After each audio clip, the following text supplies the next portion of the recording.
My ex-husband tried to humiliate me at a high society dinner to impress his new wife, so I claimed a dangerous stranger as my date, unaware he was the heir to a Korean billionaire's Mafia empire. I should have known something was wrong the moment Ethan insisted I wear the black sleeveless dress he bought me during our first year of marriage. He had never cared about my elegance before. Never noticed the way I carried myself or the quiet dignity I maintained after he stripped me of my status in the divorce. But that evening, standing in the foyer of the restaurant with a predatory glint in his eyes, he smiled too brightly and said, "Black suits you. It makes you look as isolated as you really are." I laughed it off. I didn't want to be suspicious. I wanted to believe his invitation to an amicable reunion was real. I'd spent years rebuilding my life from the wreckage of our marriage, watching him trade our love for Victoria's family connections while telling me I was unmarketable. So, when he invited me to this rooftop gala, the kind where the wine costs more than my rent and the lighting is designed to expose every flaw, I let myself believe this was my closure. The elevator ride up felt like a climb toward a firing squad.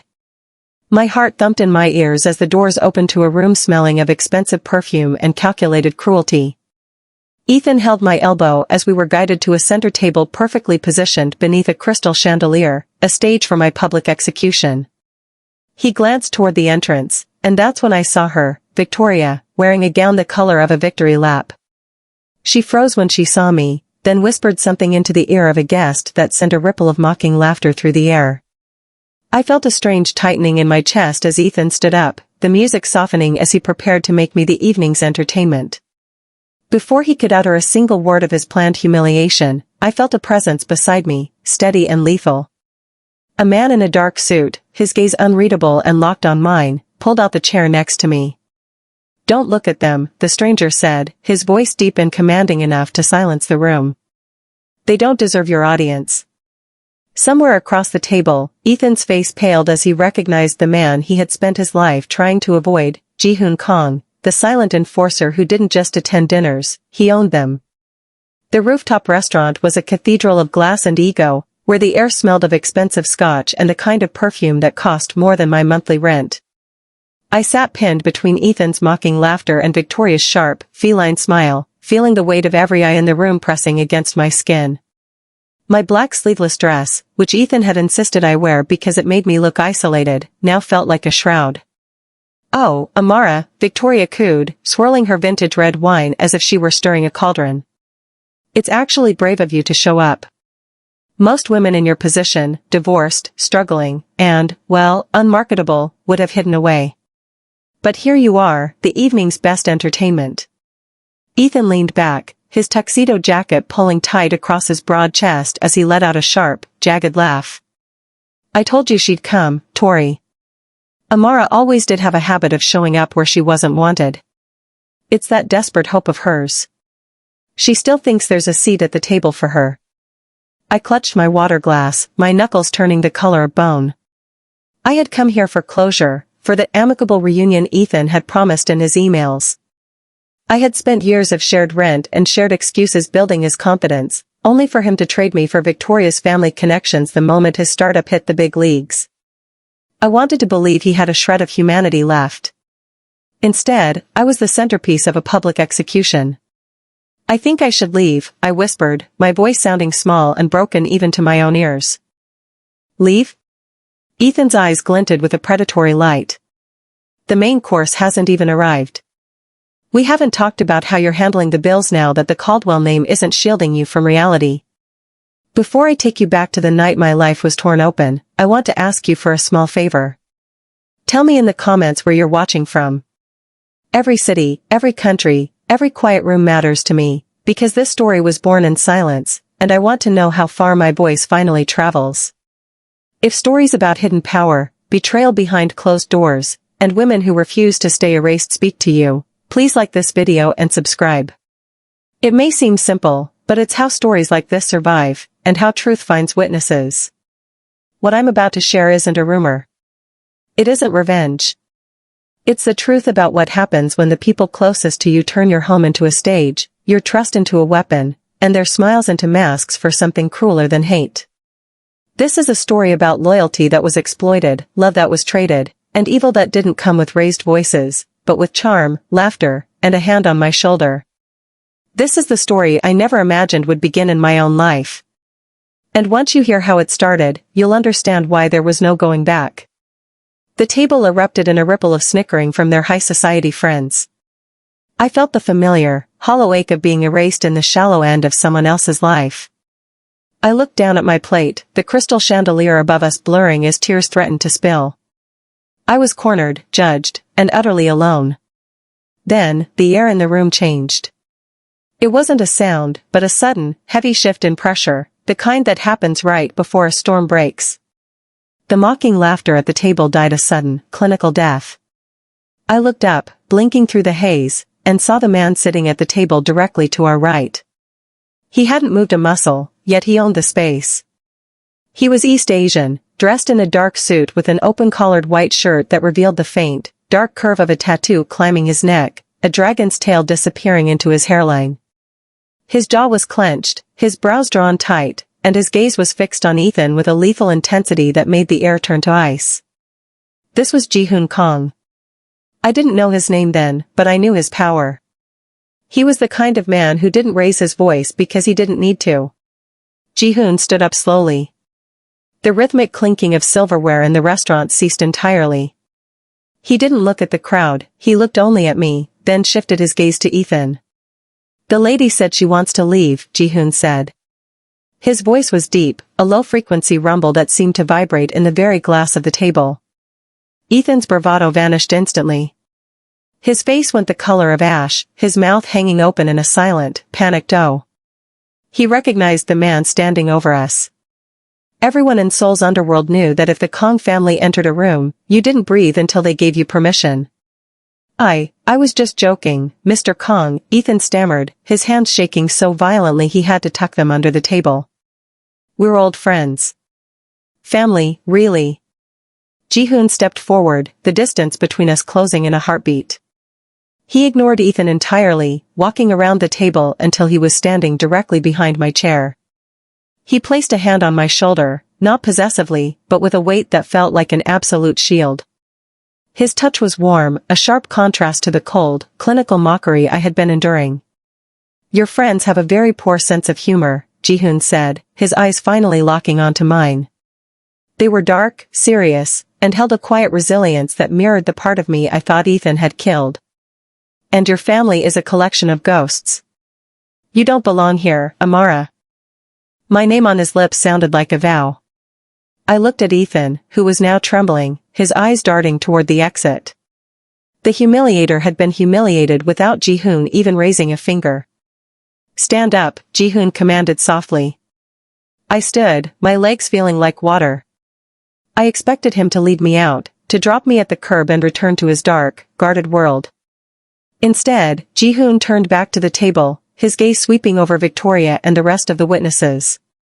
"If I hear this woman's name mentioned in your circles again," Ji-Hoon murmured, his voice dropping into a register that made the hair on my arms stand up, "I will take it as a personal insult to the Kang Syndicate. And we are not a family that forgives insults." Victoria's wine glass slipped from her hand, shattering against the white linen. The red wine bled across the table, looking like a fresh wound. No one spoke. No one moved. Ji-Hoon offered me his arm. I hesitated for a fraction of a second before reaching out and linking my hand with his. His silk sleeve was smooth against my skin, but the muscle beneath was like iron. He didn't rush me. He led me through the center of the grand hall with a calm, unshaken poise that forced every socialite in the room to look away in shame. We reached the elevator, the doors hissing open to reveal a private, mirrored interior. As we stepped inside and the doors closed, sealing out the scent of lilies and the sound of my old life, I finally looked at him. "Why did you do that?" I asked, my voice trembling. "You don't even know me." Ji-Hoon leaned against the mirrored wall, his intense gaze never leaving mine. "I've been watching you for a long time, Amara. I saw the way you handled the divorce. I saw the way you kept your head up when they tried to erase you." He reached out, his thumb grazing the strap of my black dress. "In my world, loyalty is the only currency that matters. You were loyal to a man who didn't exist. I want to see what you can do for a man who does." The elevator reached the ground floor, but I didn't feel like I was going down. I felt like I was finally ascending.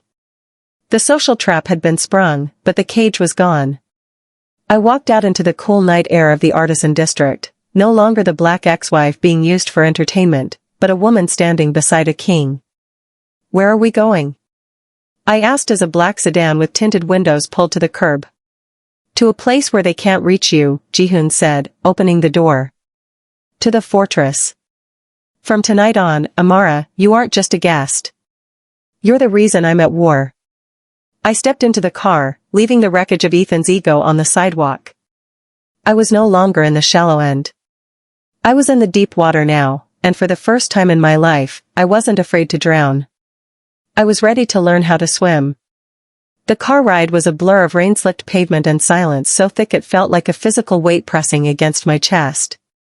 Outside the tinted windows, the neon lights of Seoul smeared into long, distorted streaks of violet and gold, but inside, the air was cold and recycled, tasting of the clinical precision that defined Ji-Hoon's world. I sat as far into the leather seat as possible, watching the back of the driver's head, a man who hadn't spoken a word, whose eyes never left the road, and whose very presence suggested that the world I had known an hour ago was now 1,000 miles away. "You're shaking," Ji-Hoon said.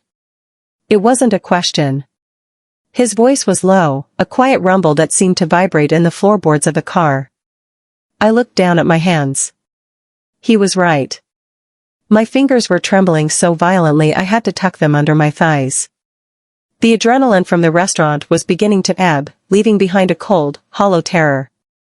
I had walked out on Ethan, the man I'd spent 3 years of shared rent and shared excuses trying to please, and stepped into a shadow I didn't understand. I've never been the reason for a personal insult to a syndicate before, I whispered, the absurdity of the sentence hitting me as I said it. Ji-Hoon didn't laugh. He didn't even smile. He leaned back, his silhouette dark against the city lights. "Ethan Caldwell is a man who builds his ego on the silence of women he thinks he can own. In my world, we don't use silence. We use consequence." The sedan slowed as we reached the outskirts of the city, turning onto a private road that wound upward through a forest of ancient, dark pines. At the top of the hill stood the Kang estate, a fortress of reinforced concrete, glass, and steel that looked more like a modern museum than a home. High walls topped with discreet security cameras enclosed the property, and as the heavy iron gates hissed open, I realized that the social trap Ethan had set for me was nothing compared to the scale of the world I was entering. "Is this where you live?" I asked, my voice barely audible. "This is where I exist," Ji-Hoon replied. "There's a difference." The car stopped in a subterranean garage filled with black vehicles that all looked like they were designed for war. Ji-Hoon stepped out and waited for me, his hand reaching out to guide me as if I were a piece of fine porcelain that might shatter on the concrete. We walked through a series of sterile, white hallways that smelled of cedar and tea leaves, eventually emerging into a grand hall that took my breath away. The ceilings were 30 feet high, supported by pillars of dark marble. The air was perfectly still, devoid of the city's hum. It was a beautiful prison, a landscape of absolute order where even the shadows seemed to fall exactly where they were told. But the silence wasn't empty, it was heavy with the presence of the man sitting at the far end of the hall. Chairman Kang Dae-sung sat in a high-backed chair that looked like a throne, his gaze fixed on a tablet in his lap. He didn't look up as we approached, but the energy in the room shifted, a tectonic pressure that made the hair on my arms stand up. He was older than Ji-Hoon, his hair a shock of silver, his face a map of old scars and unyielding authority. This was the man who ruled the shadows, the architect of the syndicate that kept the city in check. "You're late, Ji-Hoon," the chairman said, his voice like the grinding of stones. He finally looked up, his eyes sharp and unreadable. They landed on me, and for a second, I felt like I was being dissected, my every failure and every hope laid bare on the marble floor. "And you brought a guest. A guest who carries the smell of Caldwell's desperation." Ji-Hoon stood beside me, his posture rigid. "She was being humiliated, father." I interceded. The chairman stood up slowly, his movements fluid and dangerous. He walked toward us, his footsteps echoing with a rhythmic, clinical precision. He stopped inches from me, his presence so overwhelming I had to fight the urge to step back. He studied my black sleeveless dress, the drop earrings that caught the light, and the way I held my chin up despite the fear. Amara Collins, he murmured. The wife who was erased. I watched your divorce, child. I watched how you handled the wreckage while the Caldwells celebrated their business merger. You were watching? I asked, my heart hammering against my ribs. We always watch, the chairman replied. He looked at Ji-Hoon, his expression darkening. Interceding in a social spat is one thing. Bringing her here, into the center of our gravity, is another. You've turned a civilian into a target. You've made her a variable in a war she doesn't understand.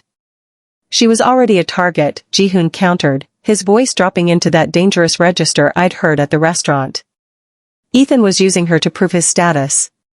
Now, he'll use her as leverage. I'm simply changing the terms of the trade. The chairman turned back to me, his gaze narrowing. Do you know what this place is, Amara? It isn't a hotel. It isn't a refuge. It is a cage built of wealth and blood.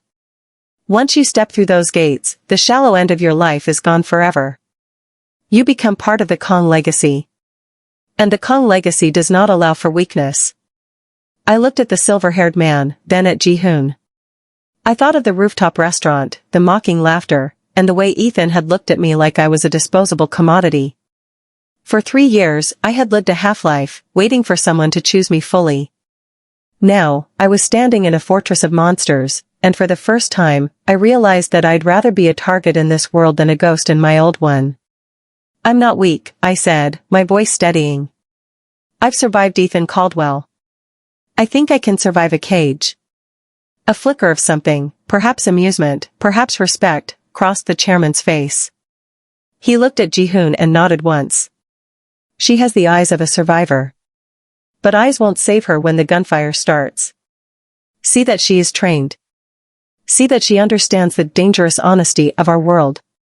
If she stays as a weapon, not a victim. The chairman turned and walked away, his shadow stretching across the marble floor like a dark hand. Ji-Hoon exhaled, a slow, unsteady sound that reminded me he was human beneath the tuxedo and the tattoos. Come, he said, leading me toward a set of glass doors that opened onto a balcony overlooking the sea. I'll show you your room. We stood on the balcony, the salt-tinged air hitting my face. Below us, the ocean roared endlessly against the cliffs, a dark, uncontrollable force that mirrored the life I had just accepted. The estate was beautiful, yes, but it was fortified. There were guards in the shadows, weapons behind the art, and secrets in every hallway. He was right, wasn't he? I asked, looking out at the dark water. I'm in a different kind of cage now. Ji-Hoon stood beside me, his hand resting lightly on the railing. The difference between this cage and the one Ethan gave you is that here, you have the keys. But you have to be willing to use them. He looked at me, his gaze intense.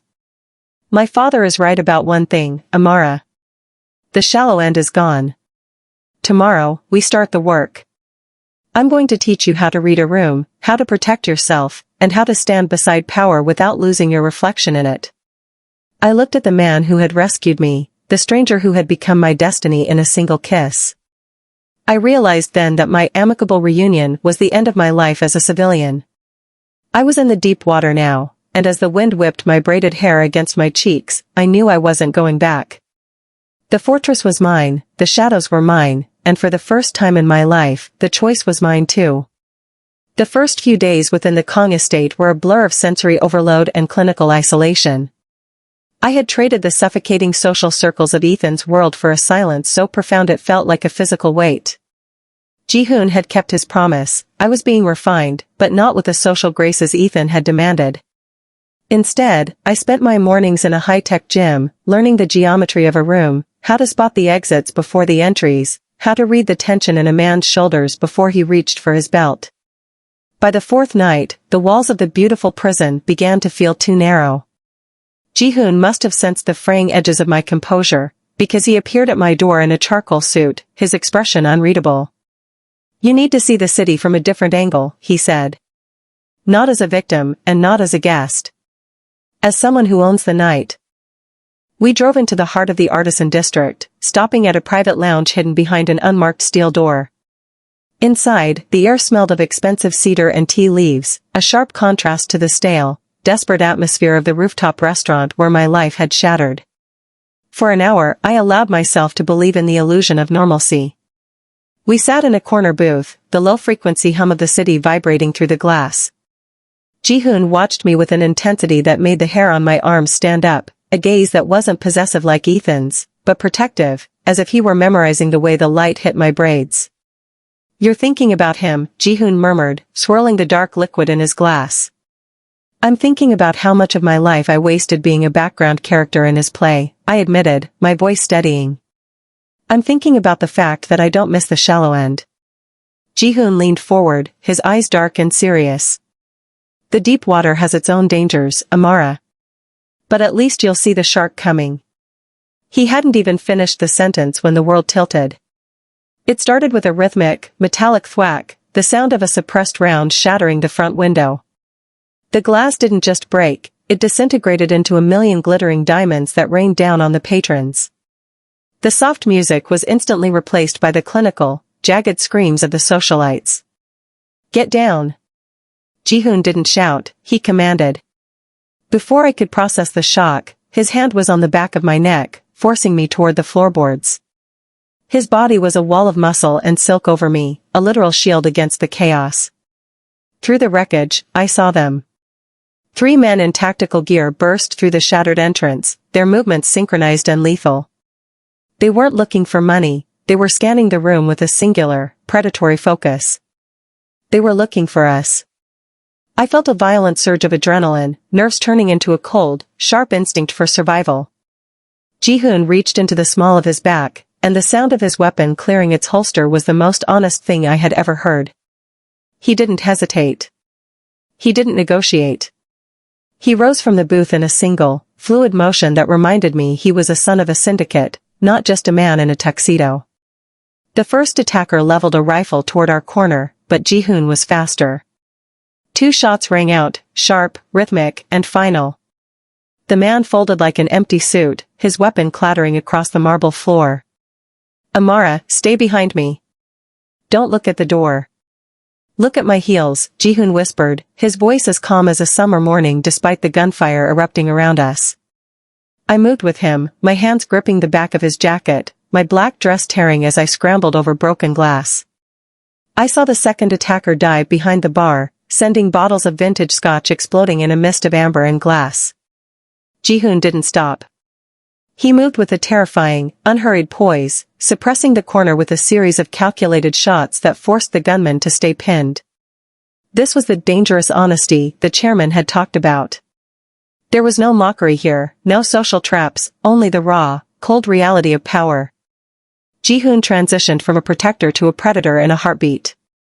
He signaled to the back exit, but a third man appeared from the kitchen, a blade glinting in the dim light. Ji-Hoon didn't even use his gun. He intercepted the man's wrist with a sickening crack, his movements a blur of martial precision. He used the attacker's own momentum to drive him into the edge of a mahogany table.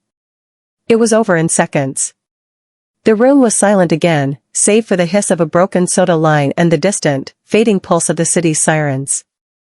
Ji-Hoon turned back to me, his chest rising and falling in a slow, controlled rhythm. A spray of blood had dappled his white shirt, and his gaze was still locked in that lethal, focused state. He looked at me, checking for injuries, his hand reaching out to steady my trembling shoulders. "Are you hurt?" he asked, the intensity in his eyes softening just a fraction.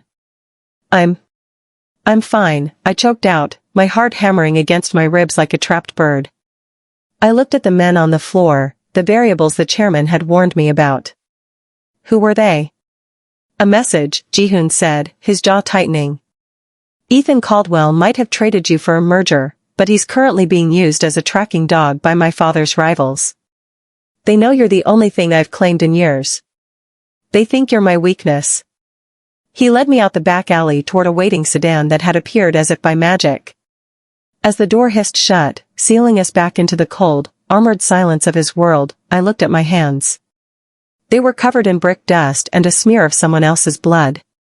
They think I'm a target, I said, looking at Ji-Hoon's silhouette against the passing street lights. They think you're leverage, he corrected, reaching over to take my hand. His grip was iron, a vow made in the aftermath of violence. But tonight they learned that I will burn this city to the ground before I let them touch you. I leaned back against the leather seat, the beautiful prison of the estate now feeling like the only safe place left on earth. The shallow end was gone forever. I had seen the monster behind the man, and for the first time in my life, I didn't want to run. I wanted to learn how to be just as lethal. The silence of the drive back to the estate was different from the silence of the trip out. It was no longer the silence of two strangers observing one another, it was the heavy, metallic silence that follows a shared brush with death. Inside the armored sedan, the scent of gunpowder clung to Ji-Hoon's wool coat, a sharp, acrid reminder that the dangerous honesty of his world wasn't just a philosophy, it was a survival requirement. I watched his profile in the flickering shadows of the passing street lights. His jaw was still set, his gaze fixed on the road ahead as if he could see the invisible threads of the conspiracy weaving around us. Once we passed through the reinforced gates of the fortress, the heavy iron hissing shut like a final verdict, Ji-Hoon didn't lead me back to my room. Instead, he guided me toward the library, a vast, circular space filled with ancient leather-bound books and a floor-to-ceiling window that overlooked the churning, dark surf of the ocean. He poured 2 glasses of amber liquid, his hand steady despite the spray of blood that still dappled his white cuff. You need to understand the weight of the shadow you've stepped into, he said, his voice dropping into a low, resonant register that vibrated in the quiet room. He handed me a glass, his fingers brushing mine. His touch was warm, but his eyes were cold, reflecting the clinical precision of a man born into a war. My family doesn't just run businesses, Amara. We are the architects of the city's underground. The Kang Syndicate isn't a company, it's an ecosystem of debt, loyalty, and consequence. He walked toward the window, the moonlight catching the dark ink of the dragon tattoo on his neck. For generations, we have been the silent enforcers of an order that the public is too afraid to acknowledge.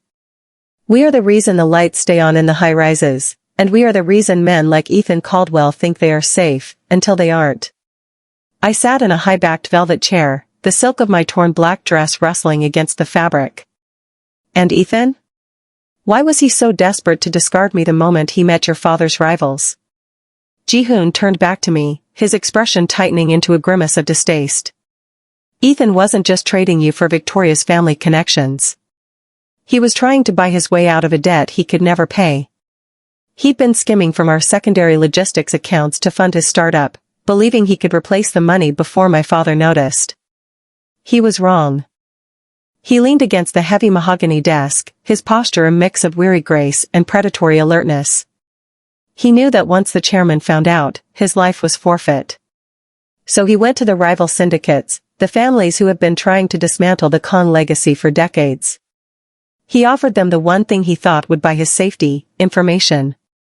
And then he realized that information wasn't enough. They wanted leverage. They wanted a way to pierce the chairman's armor. And that leverage was me, I whispered, the realization hitting me like a physical blow. I wasn't just the unmarketable ex-wife. I was the variable he could hand over to prove his loyalty to your enemies. Ji-Hoon nodded, his eyes locked on mine with an intensity that made it hard to breathe. He told them you were my weakness. He told them that for all my cold, calculated restraint, I had spent 3 shared years of groceries and shared rent watching you from the shadows. He told them I would burn the city to protect you. I felt a violent surge of emotion, a mix of terror at the stakes and a dawning, dangerous thrill that a man like Ji-Hoon had been watching me while I felt invisible. Is it true? I asked, my voice trembling. Am I a weakness? Ji-Hoon stepped into my space, his presence overwhelming the scent of cedar and tea leaves in the room. He reached out, his thumb grazing my lower lip, his gaze dropping to the pulse thumping at the base of my throat. In my world, a weakness is something you can't control. You aren't a weakness, Amara. You're a catalyst. You're the first thing I've wanted for myself, rather than for the syndicate, in a lifetime of duty. He pulled a small, silver device from his pocket and pressed a button. A holographic display flickered to life over the desk, showing a complex web of financial transactions, facial recognition hits, and encrypted messages. "This is the reality of your old life," he said, gesturing to the glowing lines. "Ethan has already signed your life away to men who don't care about social traps or amicable reunions. If I let you walk out those gates tonight, you wouldn't make it to the end of the block. You are a target because you are the only piece of my humanity they can see." I looked at the glowing web, the clinical, rhythmic pulsing of the data points mirroring the frantic beating of my heart. I realized then that there was no returning to my old life. The shallow end had been drained, leaving only the jagged rocks of a war I hadn't asked for. "So, I'm a prisoner here," I said, though the words didn't feel as heavy as they should have. "You're a resident of the fortress," Ji-Hoon corrected, his hand sliding into my hair, pulling my head back slightly so I had to look into his dark, serious eyes. "But you are not a victim.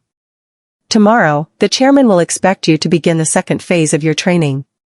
You will learn the history of our rivals, the signatures of their enforcers, and the dangerous honesty of how we strike back." He leaned in closer, his breath warm against my ear. "I can't let you return, Amara, because I've finally found something worth the war. And once a Kang claims something, we don't let it go. We protect it until there's nothing left of the people who tried to take it." I leaned into him, the beautiful prison of the estate finally feeling like the only place where I could actually exist. The betrayal of Ethan and the mockery of Victoria felt like a fever dream from a different lifetime. I was in the deep water now, surrounded by monsters and guarded by a king. As the ocean roared against the cliffs outside, I realized that I didn't want the keys to the cage anymore. I wanted the throne beside him. "Tell me what I need to do," I said, my voice finally losing its tremor. Ji-Hoon's mouth curved into a slow, lethal smile, the first one I had ever seen. "First, we erase the woman who apologizes for her existence. And then, we show the city why it's a mistake to touch what belongs to me." The days inside the Kang estate began to bleed together, a high-stakes rhythm of discipline and discovery that made my former life feel like a faded photograph. The fortress was a masterclass in contradiction, vast, sun-drenched galleries of white marble and priceless art that felt, at times, more suffocating than a windowless cell. It was a beautiful prison, but for the first time in 3 years, the walls weren't closing in to crush me, they were standing guard to protect me. Ji-Hoon was everywhere and nowhere.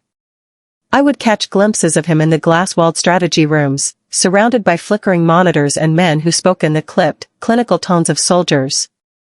But it was in the quiet hours, when the city lights of Seoul began to spill across the dark ocean like scattered diamonds, that the man behind the dragon tattoo truly emerged. Our training sessions had shifted from the physical to the psychological. We sat in the library, the air smelling of aged paper and the sharp, cedar-scented tea Ji-Hoon favored.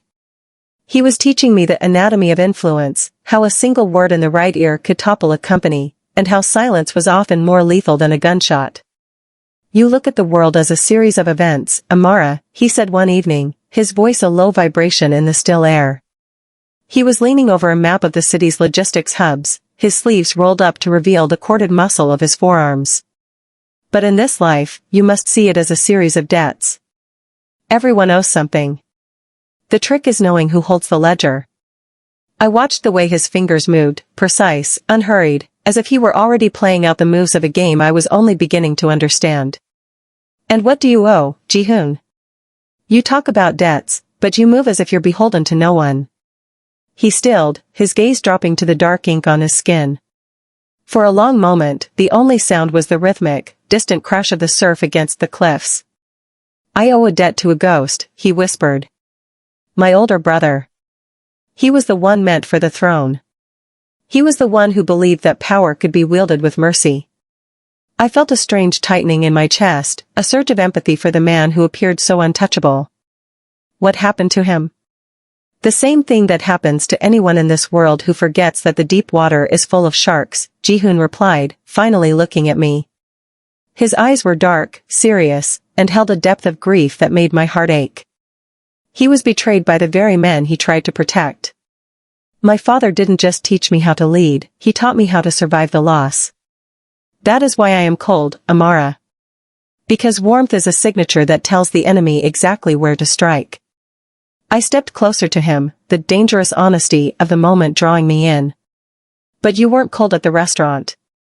You weren't cold when you shielded me from the glass. That wasn't duty, Ji-Hoon. That was loyalty. He didn't pull away. Instead, he reached out, his hand hovering inches from my face before finally tucking a stray braid behind my ear. His touch was electric, a grounded wire in the storm of my new reality. Loyalty is the only thing that keeps the monster at bay, he murmured. I've spent a lifetime being a weapon for my father. But with you, I find myself wanting to be a shield for something else. In that moment, the beautiful prison vanished. I wasn't just a guest or a target, I was the witness to a fierce, desperate loyalty that ran deeper than blood or syndicates. Ji-Hoon's cold exterior wasn't a lack of feeling, but a fortress built to protect a heart that had seen too much betrayal. I realized then that my attraction to him wasn't just about the safety he provided, but the recognition of a shared resilience. We were both survivors of different kinds of wars. Ethan thought he could erase me because I was unmarketable, I said, my voice steady and clear. He didn't realize that the only thing more dangerous than a man who has everything is a woman who has nothing left to lose. Ji-Hoon's mouth curved into a slow, dangerous smile, the kind that promised a reckoning. He made a fatal mistake, Amara. He saw a background character. I see a queen who hasn't yet realized she's holding the board. We stood in the silence of the library, the moonlight casting long, jagged shadows across the floor. I was no longer the woman who apologized for her existence. I was learning the language of the shadows, and as I looked into Ji-Hoon's eyes, I knew I was ready for the next phase. The shallow end was a memory. We were in the deep water now, and for the first time I wasn't afraid to dive. The transition from the estate to the coastal safe house was supposed to be a strategic ghosting, a move to pull the heat away from the Kang family's main nerve center while Ji-Hoon prepared for a legislative strike against his rivals. The safe house was a minimalist masterpiece of glass and cedar, tucked into a jagged cliffside where the ocean provided a constant, rhythmic roar that masked the hum of the high-end security scanners. For 3 days, I lived in a state of suspended animation, watching the dark tides come in and out, believing that the beautiful prison had finally become a fortress. But I had underestimated the desperation of a man who had lost everything. It happened at the hour when the light turns thin and gray, just before the sun dips below the horizon. I was in the library, looking at a digital ledger of Ethan's business debts, when the air in the room suddenly felt too heavy. The silence wasn't the peaceful kind, it was the clinical, absolute silence that occurs when a high-frequency jammer kills the electronics in a building. The soft hum of the air conditioning died. The security monitors on the wall flickered into a static-filled void. A sharp, violent crack echoed from the lower levels, not a gunshot, but the sound of an entry charge shattering the reinforced door. I moved instinctively, the training Ji-Hoon had drilled into me taking over the nerves that threatened to paralyze my limbs. I didn't run for the front door, I moved toward the service elevator. But before I could reach the panel, the glass wall overlooking the ocean exploded inward. The sound was like a physical blow. Shards of tempered glass rained down like diamonds, slicing through the air with a lethal, shimmering grace. Through the jagged maw of the window stepped 3 men in tactical gear, their movements synchronized and cold. And behind them, looking haggard and hollowed out by a terror I had never seen on his face, was Ethan. Amara, he croaked, his voice barely audible over the wind howling through the broken glass. He looked like a man who had spent a week in a cage, his tuxedo was gone, replaced by a stained shirt, and his eyes were wild with a frantic, rhythmic panic. Please. They said if I helped them find you, they'd let me live. The mockery was gone. The arrogance that had fueled him at the rooftop restaurant had been replaced by a pathetic, cringing desperation. He was no longer the humiliator, he was the currency being spent by men far more dangerous than he could ever be. You brought them here, Ethan? I said, my voice dropping into that cold, steady register I had learned from Ji-Hoon. You traded me again? I didn't have a choice, he screamed, but he was cut off by the man standing next to him, a tall, East Asian enforcer with a scarred throat and eyes that held no light. Enough, the enforcer said. He didn't look at Ethan, he looked at me with the intensity of a predator who had finally cornered a long-sought prize. Miss Collins, you are a very expensive variable. The Kang Syndicate has frozen our assets, and the chairman has turned the city into a cage. You are the only key we have left. I reached for the small, concealed blade Ji-Hoon had insisted I carry, but the enforcer moved with a speed that defied the heavy gear he wore. Before I could even clear the sheath, he had closed the distance, his hand clamping around my wrist with the force of an iron trap. Don't, he whispered. Ji-Hoon Kang will burn this city to find you, and we are counting on that. He won't strike if he thinks you're in pieces. The struggle was brief and violent. I managed to land one solid kick against his shin, a move born of the dangerous honesty Ji-Hoon had taught me, but a second man stepped behind me, a cloth damp with the acrid, chemical scent of an anesthetic pressing against my face.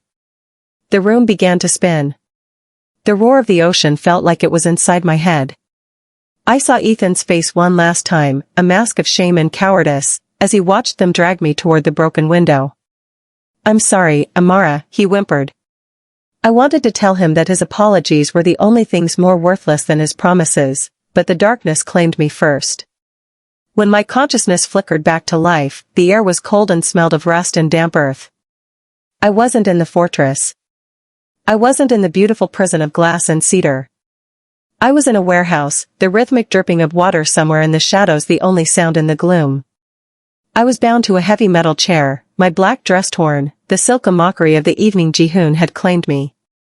I looked up, my vision blurring, and saw the scar-throated enforcer standing under a single, flickering halogen bulb. He was holding my phone, the one Ji-Hoon used to track my pulse, my location, my every breath. He's coming, the enforcer said, a dark, lethal smile touching his lips. He's already breached the first perimeter. He thinks this is a rescue. He leaned in close, his shadow stretching across the concrete floor like a dark hand. But he doesn't realize that in the deep water, you don't just hunt the shark. You lure it into the net. I felt a surge of terror, but beneath it, something else was beginning to harden. I wasn't the woman who apologized for her existence anymore. I was a Kang, by choice if not by blood. I looked at the enforcer and, for the first time, I didn't look away. You don't understand, I whispered, my voice raspy but clear. Ji-Hoon isn't coming to negotiate. He isn't coming to play your game. The enforcer laughed, a dry, hollow sound. Then what is he coming for? He's coming to erase you, I said. As the sound of a high-powered engine roared in the distance, followed by the clinical, jagged crack of an assault rifle, I knew the breach was over. The war had finally arrived at the doorstep, and as the warehouse doors groaned under the weight of an approaching storm, I realized that I wasn't the leverage. I was the reason the world was about to burn. The warehouse was a cavern of wrought and cold iron, a space where the air tasted of ancient oil and the damp, metallic tang of the nearby docks. I sat bound to the chair, the zip ties biting into my wrists with a clinical cruelty that matched the expression of the men guarding me. The halogen light above me hummed with a low-frequency vibration that seemed to synchronize with the pounding in my skull. I was the bait in a trap designed to catch a shark, but as I looked at the scar-throated enforcer checking his weapon, I realized these men had no idea how large the shadow was that was about to swallow them. The silence of the warehouse didn't just break, it was annihilated. It started with a rhythmic, heavy thud against the corrugated steel doors, the sound of a high-velocity breaching charge. A heartbeat later, the world turned white. The explosion was a physical wall of pressure that sent dust and rust raining from the rafters like black snow. Before the echoes had even finished bouncing off the concrete walls, the sound of the first shots rang out. They weren't the frantic, messy bursts of a man in a panic, they were the sharp, double-tap clicks of a predator moving with absolute, unhurried poise. He's here, someone screamed, but the shout was cut short by a sound like a whip cracking. I strained against my restraints, my heart hammering against my ribs. Through the swirling smoke and the flickering light, I saw him. Ji-Hoon didn't enter the room, he claimed it. He moved through the gloom like a ghost made of shadow and steel, his charcoal suit jacket gone, his white shirt sleeves rolled up to reveal the dragon tattoo that seemed to writhe in the strobe-like flashes of gunfire. He didn't take cover. He moved with a terrifying, linear intent toward the center of the room. Every time his weapon discharged, a variable in the room was erased. It was a masterclass in dangerous honesty. There was no negotiation, no social trap, only the raw execution of a man who had decided that the world was an acceptable price to pay for my safety. The scar-throated enforcer lunged toward me, reaching for a blade to use as leverage, but Ji-Hoon's transition from a distance shooter to a close-quarters monster was a blur of martial precision. He discarded his firearm as it ran dry and closed the gap in 3 explosive strides. He caught the enforcer's wrist with a sickening, audible crack, his movements so fast they defied the eye's ability to track them. I watched, frozen, as Ji-Hoon dismantled the man. It wasn't a fight, it was a reckoning. There was a cold, clinical efficiency in the way he used his hands, striking pressure points, shattering bone, and grounding the enforcer into the concrete with a weight that felt absolute. This was the monster the chairman had warned me about, the lethal heir to a syndicate who knew exactly where the soul was anchored and how to tear it loose.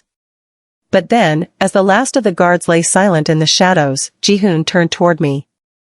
The transition was jarring. The lethal, blank mask of the assassin crumbled, and for a second, the man collided with the monster. His eyes, which had been voids of dark intent, suddenly flooded with a desperate, frantic humanity. His hands, still stained with the acrid soot of the breach, trembled as he reached for the zip ties on my wrists. "Amara," he whispered, his voice raspy and broken. "Amara, look at me. Are you hurt? Tell me where you're hurt." He didn't wait for an answer. He pulled a small, silver blade, the twin to the one he had given me, and sliced through my restraints with a tenderness that made my throat ache. I fell forward, my legs like water, and he caught me, pulling me into the hollow of his chest. The scent of him, cedar, tea leaves, and the metallic tang of gunpowder, was the only thing that felt real in the wreckage of the warehouse. "I'm fine," I choked out, my fingers digging into the fabric of his shirt. "Ji-Hoon, I'm fine." He held me with a grip that was iron, a vow made in the presence of blood.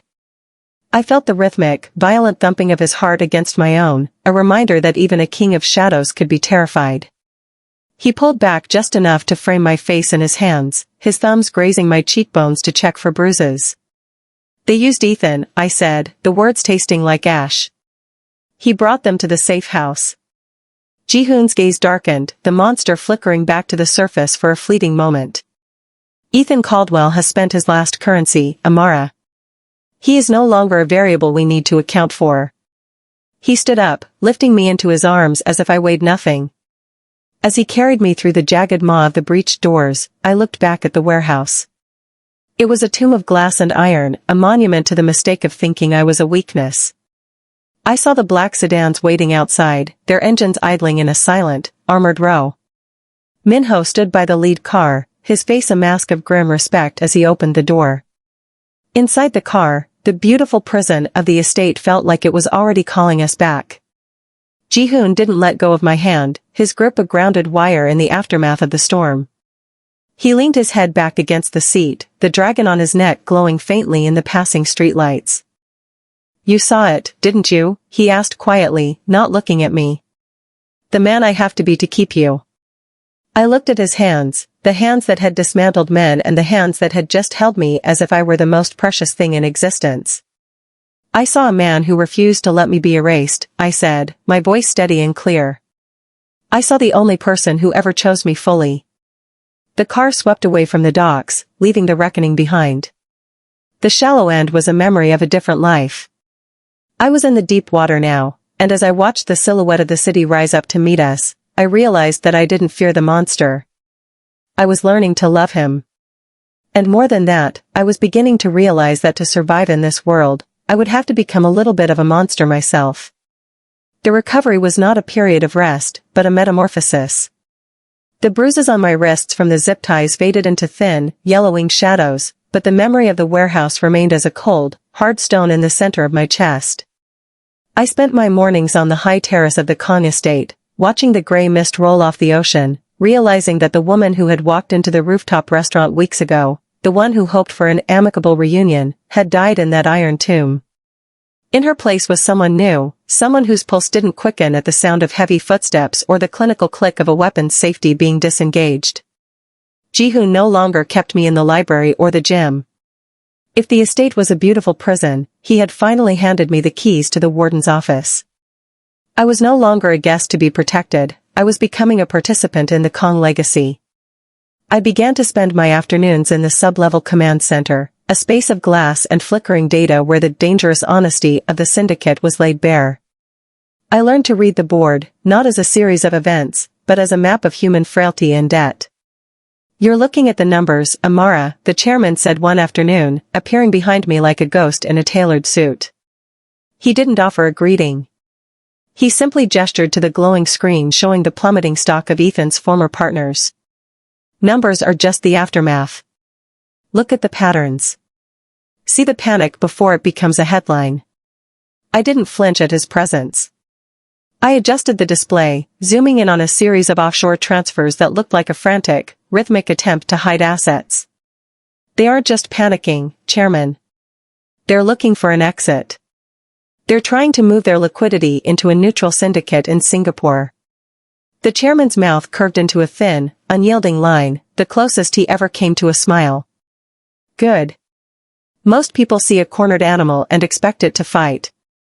A participant knows a cornered animal is actually looking for a hole to crawl into. You close the hole, and the fight is over before it begins." Ji-Hoon entered the room then, his presence shifting the atmospheric pressure as it always did. He looked at me, his gaze lingering on the steady way I held my chin. The monster I had seen in the warehouse was tucked away behind a mask of billionaire restraint, but I knew now that it was always there, waiting just beneath the surface of his silk shirts. "The board is meeting tonight," Ji-Hoon said, his voice a low vibration.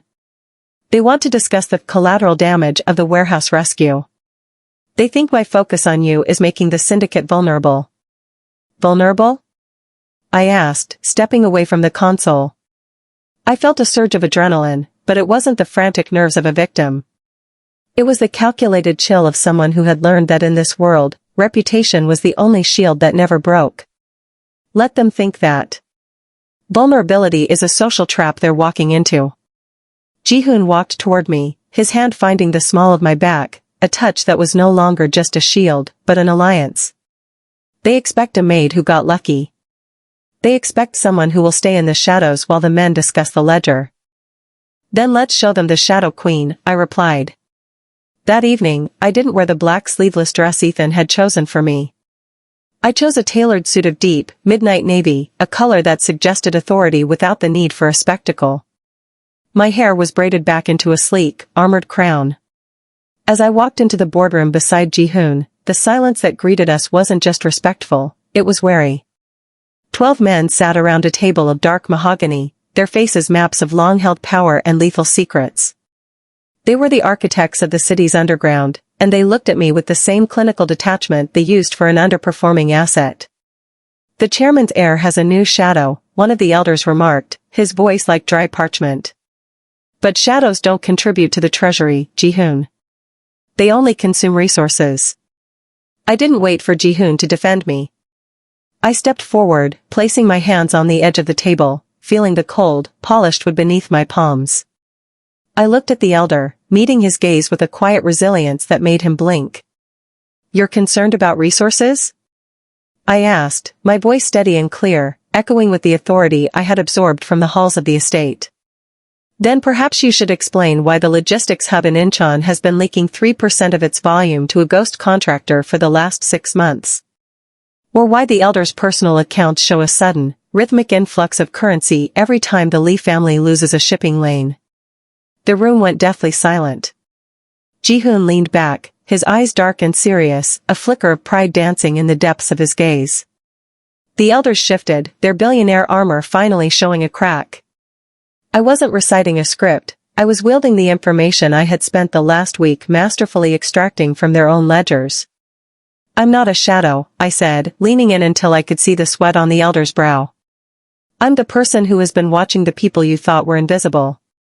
If you want to talk about vulnerability, let's talk about the fact that I found your vulnerabilities in 3 days while you were busy trying to decide if I was marketable enough to sit at this table." The chairman, watching from the head of the table, didn't say a word. He simply raised his glass in a silent toast. In that moment, the beautiful prison changed forever. I wasn't just a woman who had been rescued, I was a participant in the empire. I had learned to read the room, to protect my reflection, and to strike before the enemy even realized I was in the game. After the meeting, Ji-Hoon and I walked back to the private wing of the estate. The ocean roared against the cliffs below, a constant reminder of the deep water we inhabited. He stopped me by the glass doors of the balcony, his hands framing my face. "You were a monster in there," he whispered, his voice thick with an intense, quiet intimacy. "I learned from the best," I replied, my fingers grazing the dragon tattoo on his neck.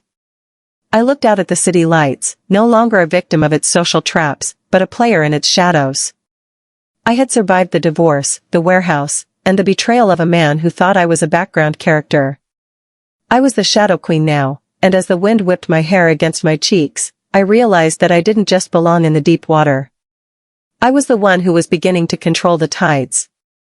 The final reckoning did not take place in a boardroom or a warehouse, but in the sterile, high-ceilinged visiting room of a private detention facility, a place where the Kang syndicate kept those who were too dangerous to release but too useful to discard. The air smelled of industrial cleaner and cold electricity. I stood behind the reinforced glass, wearing a suit of charcoal silk that felt like armor, watching the heavy steel door groan open. Ethan walked in, flanked by two of Ji-Hoon's silent enforcers. He looked like a ghost of the man who had mocked me at the rooftop restaurant. The crisp tuxedo was gone, replaced by a drab gray jumpsuit. His skin was sallow, his eyes darting frantically around the room until they landed on me. For a moment, he froze, his mouth hanging open in a silent, panicked "oh." He saw the way I stood, no longer the woman who hunched her shoulders to hide her discomfort, but a woman who occupied her space with a lethal, unhurried poise. "Amara," he rasped, his voice breaking as he sat heavily in the chair opposite me. He reached for the glass, his fingers trembling. "Thank God. You have to tell them. Tell them I was forced. Tell them the rivals threatened my life. I only did it because I was scared. I didn't reach for the glass. I didn't even sit down." I looked at him with the clinical detachment of a scientist observing a specimen. "You were always scared, Ethan. You were scared of being ordinary, so you used me to build your ego. You were scared of being poor, so you skimmed from a syndicate. And you were scared of dying, so you handed me to monsters. I was going to come back for you," he pleaded, his voice rising into a shrill, rhythmic whine. "Once I was safe, I was going to find a way to get you out. We could go back to the way things were. Before the divorce. I still love you, Amara. I made a mistake, but we can fix this. I can apologize to the chairman. I'll do whatever they want." I felt a sudden, sharp surge of clarity, a sense of dangerous honesty that burned away the last lingering threads of my old life. The man before me wasn't a villain in a grand tragedy, he was a background character who had mistaken himself for the lead. He was a variable that had finally been solved. "You aren't apologizing because you're sorry, Ethan," I said, my voice dropping into that low, resonant register I had learned from Ji-Hoon. "You're apologizing because you're trapped. You're not mourning our marriage, you're mourning your status. You didn't choose me for 3 shared years of rent and groceries, and you certainly didn't choose me in that warehouse. You only choose yourself." "Amara, please," he sobbed, his forehead hitting the glass. "They're going to kill me. Ji-Hoon, he's a monster. You don't know what he is." "I know exactly what he is," I replied, and for the first time a slow, dangerous smile touched my lips. "He's the man who stayed when you ran. He's the man who burned the world to find me while you were busy counting the cost of your own skin. He is a monster to his enemies, yes. But to me, he is the only honest thing I have ever known." I turned away from the glass, the sound of his frantic tapping against the pane fading into the background. I walked out of the detention center and into the bright, unshaded sunlight of the afternoon. Ji-Hoon was waiting by the black sedan, leaning against the door with his arms crossed. He didn't ask what Ethan had said. He didn't need to. He saw the way I walked, the way the Shadow Queen had finally claimed her throne. "Is it done?" he asked, his dark eyes searching mine for any sign of the woman who used to apologize for her existence. "It's done," I said. I reached out and took his hand. His grip was iron, a grounded wire in the aftermath of the reckoning. He wanted to know if I'd go back to the shallow end. I told him I've learned how to swim. We drove back to the estate, the city lights beginning to smear into long, violet streaks as the sun dipped below the horizon. The beautiful prison didn't feel like a cage anymore. It felt like a foundation. We sat on the balcony overlooking the sea, the ocean roaring endlessly against the cliffs below, a constant reminder that the deep water was always there, and it was always hungry. Ji-Hoon handed me a glass of tea, the scent of cedar and warmth enveloping us. My father wants to discuss the restructuring of the logistics hubs tomorrow, he murmured. He says your patterns were insightful. I have a few more patterns I want to show him, I said, leaning my head against his shoulder. I looked out at the dark water, thinking about the woman I had been. She was a ghost now, a memory of a half-life lived in the shadows of men who didn't deserve her loyalty. I had been traded, kidnapped, and betrayed, but in the wreckage, I had found a love that was dangerous, honest, and entirely mine. The human heart is a resilient thing, I realized. It can survive the sharpest glass and the coldest iron if it has a reason to keep beating. Ji-Hoon reached out, his thumb grazing the dragon tattoo on his neck before settling on my cheek. You could have left, you know, he whispered. After the warehouse. After the elders. I would have let you go. I would have made sure you were invisible forever. I don't want to be invisible, I said, turning to face him, my gaze locked on his with an intensity that made the air between us hum. And I don't want to be safe in a world that doesn't include you. I choose the war, Ji-Hoon. I choose the shadows. I choose us. He didn't answer with words. He pulled me into the hollow of his chest, his kiss tasting of the salt-tinged air and the promise of a future that we would write ourselves. The shallow end was a different lifetime.